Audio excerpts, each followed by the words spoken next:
ஆணவ கொலைகளுக்கு எதிராக பழனிசாமி, விஜய், பாஜக கண்டன போராட்டங்களை முன்னெடுக்காதது ஏன் என விசிக தலைவர் திருமாவளவன் கேள்வி எழுப்பியுள்ளார். ஆணவ கொலைகளை தடுக்க சிறப்பு சட்டம் இயற்ற மத்திய மாநில அரசுகளை வலியுறுத்தி பெரம்பலூரில் விசிக சார்பில் கண்டன ஆர்ப்பாட்டம் நடைபெற்றது. இதில் பேசிய விசிக தலைவர் திருமாவளவன், ஆணவ படுகொலைகளுக்கு எதிராக 40 ஆண்டுகளாக போராடும் கட்சி விசிக என்றார். எல்லோரும் பட்டியலினத்தவர் ஓட்டு வேண்டும் என்று நினைக்கிறார்கள், ஆனால் அவர்களுக்கான பிரச்சனைகளுக்கு குரல் கொடுப்பதில்லை என்றும் அவர் குற்றம் சாட்டினார். திமுகவுக்கு எதிராக இந்த பிரச்சனையை ஏன் கையில் எடுத்திருக்க கூடாது? அதிமுக ஏன் தமிழ்நாடு முழுவதும் இதற்காக ஆர்ப்பாட்டம் நடத்தி இருக்க கூடாது? இதற்கெல்லாம் திமுக அரசுதான் பொறுப்பேற்க வேண்டும் என்று ஏன் உங்களால் சொல்ல முடியவில்லை? தலித்துகளின் ஓட்டு வேண்டும், ஆனால் தலித்துகளுக்காக பேசக்கூடாது. பட்டியல் சமூகத்தினரின் வாக்குகள் வேண்டும், ஆனால் பிற சமூகங்களின் இந்த மதவெறி சாதிவெறி பிடித்த கும்பலின் நடவடிக்கைகளை கண்டிக்க துப்பு இல்லை. இதுதானே அரசியல். பயிற்சி பெற வந்த மாணவிகளை பாலியல் வன்கொடுமை செய்த வழக்கில் கராத்தே பயிற்சியாளர் கெவிராஜ் குற்றவாளி என நீதிமன்றம் தீர்ப்பளித்துள்ளது. சென்னை அண்ணா நகரில் கராத்தே, ஜூடோ பயிற்சி பள்ளி நடத்தி வந்தவர் கெவிராஜ். அவர் தமக்கு பாலியல் தொல்லை அளித்ததாக மாணவி ஒருவர் புகார் அளித்தார். அதன் அடிப்படையில் கடந்த 2021ஆம் ஆண்டு கெவிராஜ் மீது வழக்கு பதிவு செய்த காவல்துறையினர் கைது செய்தனர். மேலும் சில மாணவிகள் கெவிராஜ் மீது பாலியல் புகார் அளித்ததால் வழக்கு சிபிசிஐடிக்கு மாற்றப்பட்டது. இந்த வழக்கு சென்னை மகளிர் சிறப்பு நீதிமன்றத்தில் விசாரணைக்கு வந்த நிலையில் கராத்தே பயிற்சியாளர் கெவிராஜ் குற்றவாளி என நீதிபதி தீர்ப்பளித்தார். அவருக்கான தண்டனை விவரங்கள் செவ்வாய்க்கிழமை அறிவிக்கப்படும் என நீதிபதி அறிவித்தார்.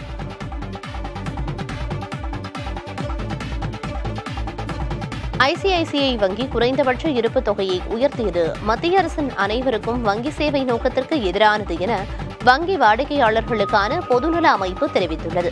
இது தொடர்பாக அந்த அமைப்பு மத்திய நிதியமைச்சகத்திற்கு கடிதம் எழுதியுள்ளது. அதில் ஐசிஐசிஐ வங்கியின் இந்த முடிவை உடனடியாக திரும்பப் பெற அறிவுறுத்த வேண்டும் என்றும் வாடிக்கையாளர் நலன் பாதுகாக்கப்பட வேண்டும் எனவும் வலியுறுத்தப்பட்டுள்ளது. முன்னதாக பெருநகரங்களில் வசிப்பவர்கள் ஐசிஐசிஐ வங்கியில் புதிய கணக்கு தொடங்க இருப்பு தொகை 10,000 ரூபாயிலிருந்து 50,000 ரூபாயாக உயர்த்தப்பட்டுள்ளது.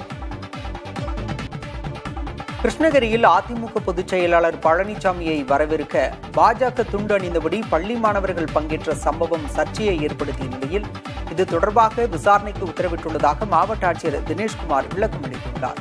கிருஷ்ணகிரி மாவட்டம் ராயக்கோட்டையில் அதிமுக பொதுச் செயலாளர் பழனிசாமி பரப்புரை மேற்கொண்டார். அப்போது பள்ளி மாணவர்கள் சிலர் சீருடையுடன் கழுத்தில் பாஜக துண்டு அணிந்தபடி பரப்புரையில் பங்கேற்றது சர்ச்சையை கிளப்பியுள்ளது. இது தொடர்பாக விளக்கம் அளித்துள்ள ஆட்சியர் தினேஷ்குமார் சம்பவம் குறித்து மாவட்ட முதன்மை கல்வி அலுவலர் விசாரணை நடத்த உத்தரவிட்டுள்ளதாக தெரிவித்துள்ளார்.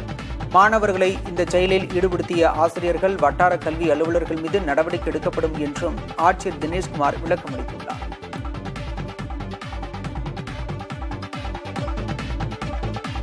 மதுரை தாவேக 2வது மாநில மாநாட்டை 21ஆம் தேதி நடத்த காவல்துறை அனுமதி வழங்கியுள்ளதாக அக்கட்சியின் பொதுச் செயலாளர் ஆனந்த் தெரிவித்துள்ளார். மாநாடு தொடர்பாக காவல்துறையினர் எழுப்பிய கேள்விகளுக்கு ஆனந்த் மற்றும் கட்சியின் நிர்வாகிகள் நேரில் ஆஜராகி விளக்கம் அளித்தனர்.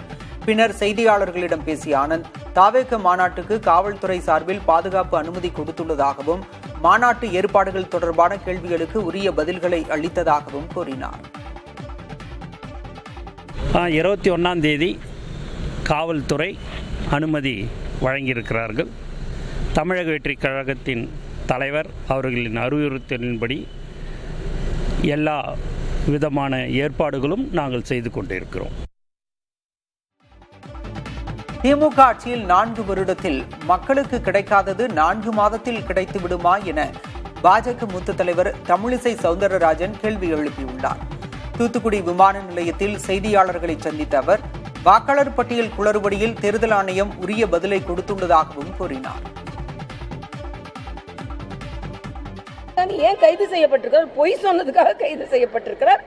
அனுமதி இல்லாமல் ஆர்ப்பாட்டம் செய்ததுக்கு என்னமோ தியாகியா கைது செய்யப்பட்டதை போல முன்னிறுத்தப்படுகிறது. அவங்க சொல்றது எல்லாமே பொய். அதை தேர்தல் ஆணையம் பார்த்துக்கொள்ளும். அவங்க தோல்வி ஆரம்பிக்க போது அதுக்கு என்ன செய்யப்படும்? எந்த திசையில இருந்து தோல்வி மற்றவங்களுக்கு இல்ல, தெற்கு திசையிலிருந்து திமுகவின் தோல்வி ஆரம்பிக்கப்படுகிறது. நான் தைரியமா சொல்வேன். எங்க மாவட்டத்தில் சார்ந்தவங்களா இருக்காங்க, கடுமையாக உழைத்து கொண்டு இருக்கிறார்கள். தெற்கிலிருந்து திராவிட முன்னேற்ற கழகத்தின் தோல்வி ஆரம்பிக்கும், எல்லா திசைகளிலும் தோல்வி ஏற்படும் அப்படின்றதுதான். வாக்காளர் பட்டியல் முறைகேடு தொடர்பான தரவுகளை அளித்தது ஏன் என தமிழக காங்கிரஸ் தலைவர் செல்வ பெருந்தகை கேள்வி எழுப்பியுள்ளார். ராகுல் காந்தி கைது செய்யப்பட்டதை கண்டித்து சென்னை காங்கிரஸ் அலுவலகத்தில் இருந்து அண்ணா சாலை வரை பேரணியாக செல்ல முயன்ற காங்கிரஸ் கட்சியினரை காவல்துறையினர் தடுத்து நிறுத்தி கைது செய்தனர். 60 ஸ்கொயர் ஃபீட்ல 400 பேர் வாக்காளர் இருக்காங்க. அப்பா பேர் இல்லாத ஒரு வாக்காளர் இருக்காங்க. பெயரே இல்லாத ஒரு வாக்காளராக இருக்காங்க. இதுக்கெல்லாம் எப்படி வந்தாங்கன்னு பதில் சொல்ல வேண்டியது. ஏன் தரவுகள் அழிக்கிறீங்க? அப்போ உங்களுக்கு இதுக்கு சம்பந்தம் இல்லைன்னா எதுக்கு தரவுகள் அழிக்கிறீங்க? ஆகையால் இதை வசமா மாட்டிக்கொண்டார்கள். இதெல்லாம் தப்புவது கடினம். இதற்கெல்லாம் பதில் சொல்லி ஆக வேண்டும்.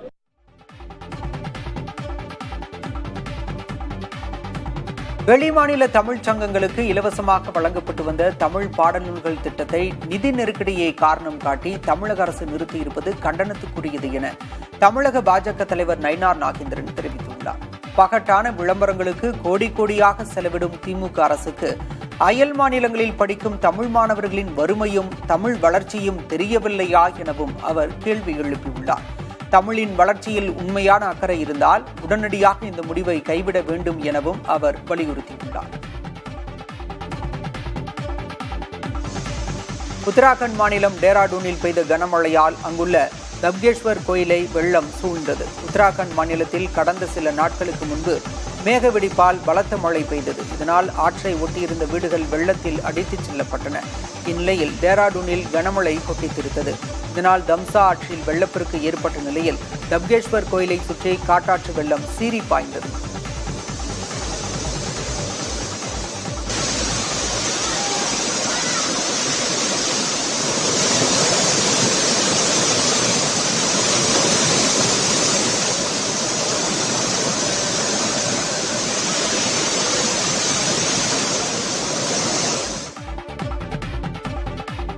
வருமான வரி தொடர்பான சட்ட திருத்த மசோதா நாடாளுமன்ற மக்களவையில் நிறைவேற்றப்பட்டது. இந்தியாவின் வருமான வரி நடைமுறைகள் 60 ஆண்டுகள் பழமையானதாக உள்ள நிலையில் அதில் தற்காலத்திற்கு ஏற்றபடி மாற்றங்கள் செய்து எளிமையான நடைமுறைகளுடன் கூடிய மசோதா உருவாக்கப்பட்டுள்ளது. அம்மசோதா மக்களவையில் விவாதங்கள் இன்றி நிறைவேறியது. பீகார் வாக்காளர் பட்டியல் சிறப்பு திருத்தம் குறித்து எதிர்க்கட்சிகள் விவாதம் கோரி வரும் நிலையில் அவர்கள் அவைக்கு வரவில்லை. இந்நிலையில் குரல் வாக்கெடுப்பில் மசோதா நிறைவேறியது.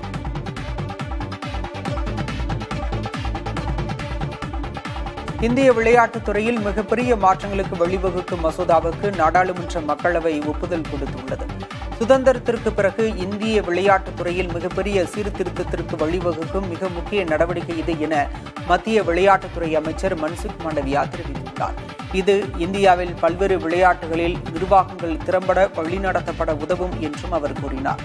உலகின் பணக்கார விளையாட்டு அமைப்புகளில் ஒன்றான இந்திய கிரிக்கெட் கட்டுப்பாட்டு வாரியமும் இந்த மசோதாவின் கீழ் அரசின் கட்டுப்பாட்டில் வருவது குறிப்பிடத்தக்கது. யுக்ரைன் அதிபர் ஜெலன்ஸ்கியிடம் பேசியது மிகுந்த மகிழ்ச்சி அளிப்பதாக பிரதமர் நரேந்திர மோடி தெரிவித்துள்ளார். யுக்ரைன் அதிபர் ஜெலன்ஸ்கியுடன் பிரதமர் மோடி தொலைபேசியில் உரையாடினார். அப்போது ரஷ்யா போர், இருநாட்டு நல்லுறவு உள்ளிட்டவை தொடர்பாக இருவரும் ஆலோசனை மேற்கொண்டனர். இந்நிலையில் ஜெலன்ஸ்கியுடனான தனது பேச்சு தொடர்பாக எக்ஸ் தளத்தில் பதிவிட்டுள்ள மோடி, போர் குறித்த அண்மைய நிலவரங்களை ஜெலன்ஸ்கியிடம் கேட்டு தெரிந்து கொண்டதாகவும் தற்போது சூழலுக்கு விரைவான மற்றும் அமைதியான தீர்வு தேவை என்ற இந்தியாவின் நிலைப்பாட்டை அவரிடம் எடுத்துக் கூறியதாகவும் தெரிவித்துள்ளார். மேலும் இந்த விவகாரத்தில் இந்தியா தன்னாலான அனைத்து உதவிகளையும் செய்யும் எனவும் பிரதமர் மோடி உறுதி தெரிவித்துள்ளார். கீழடி அகழாய்வில் குறைபாடுகள் இருப்பதாக மத்திய அரசு கூறியுள்ளது. கீழடியில் நடத்தப்பட்ட ஆய்வின் அறிக்கை மத்திய தொல்லியல் துறையிடம் சமர்ப்பிக்கப்பட்டிருந்தது. ஆனால் இந்த ஆய்வறிக்கையை அங்கீகரிக்காமல் திருத்தம் கோரி மத்திய அரசு திருப்பி அனுப்பியது. மக்களவையில் இதுகுறித்து எழுப்பப்பட்ட கேள்விக்கு மத்திய அமைச்சர் கஜேந்திர சிங் ஷெகாவத் பதிலளித்துள்ளார். அதில் கீழடி அகழாய்வு அறிக்கை துறை சார்ந்த நிபுணர்களின் பரிசீலனையில் உள்ளதாகவும் கீழடி அறிக்கையை வெளியிடுவதில் காலதாமதம் செய்யும் நோக்கம் அரசுக்கு இல்லை என்றும் குறிப்பிட்டுள்ளார். அகழ்வாராய்ச்சி நடத்தப்பட்ட முறைகள், காலவரிசை, விரிவான பகுப்பாய்வு போன்ற அம்சங்களில் குறைபாடுகள் காணப்படுவதாகவும் இது தொடர்பான விவரங்கள் அகழாய்வில் ஈடுபட்டுள்ள குழுவின் தலைமைக்கு தெரிவிக்கப்பட்டிருப்பதாகவும் கஜேந்திர சிங் ஷெகாவத் தெரிவித்துள்ளார்.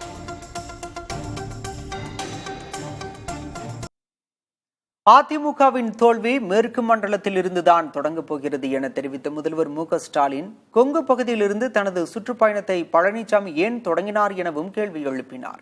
உடுமலையில் நடைபெற்ற நிகழ்வில் 1427 கோடி ரூபாய் மதிப்பிலான பல்வேறு வளர்ச்சித் திட்டப் பணிகளுக்கு முதல்வர் மு.க.ஸ்டாலின் அடிக்கல் நாட்டினார்.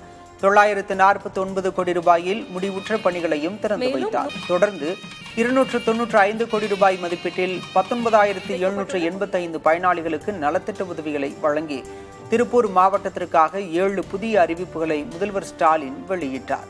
பின்னர் நிகழ்வில் உரையாற்றிய முதல்வர் அதிமுக ஆட்சி காலத்தில் திருப்பூர் மாவட்டம் புறக்கணிக்கப்பட்டதாக குற்றஞ்சாட்டியதோடு தமிழ்நாட்டில் நடந்து வரும் நல்லாட்சி எந்நாளும் தொடரும் என்று தெரிவித்தார். எந்த தைரியத்துல எதிர்க்கட்சி தலைவர் இந்த பகுதியிலிருந்து தன்னுடைய பிரச்சாரம் தொடங்கினான்னு எனக்கு புரியல. ஆனா நிச்சயமா சொல்றேன், அதிமுகவோட 2026 தேர்தல் தோல்வி இங்கிருந்து தான் தொடங்க போகுது. முதலமைச்சர்கிற மக்கள் அளிச்ச பொறுப்புக்கு கூட மரியாதை தராம தரந்தாண்டு என்ன ஒருமையில பேசிட்டு வர்றாரு. அதை பத்தி எல்லாம் நான் கவலைப்படல. இன்னும் பேசுங்க, இன்னும் இறங்கி பேசுங்க. நாங்க அதை பத்தி கவலையே படல. எங்க பணி மக்கள் பணி. ஏதோ தன்னை எம்ஜிஆர் நினைச்சுக்கிட்டு ஜெயலலிதா அம்மையார் மாதிரி நினைச்சுக்கிட்டு சவுண்ட் விடுறாரு. ஆனா பாவம் அவருக்கு தெரியல. அவருடைய வண்டி கிளம்புனதும் அவங்க கட்சிக்காரங்களை சொந்த கட்சிக்காரங்களை என்ன கமெண்ட் அடிக்கிறாங்கன்னு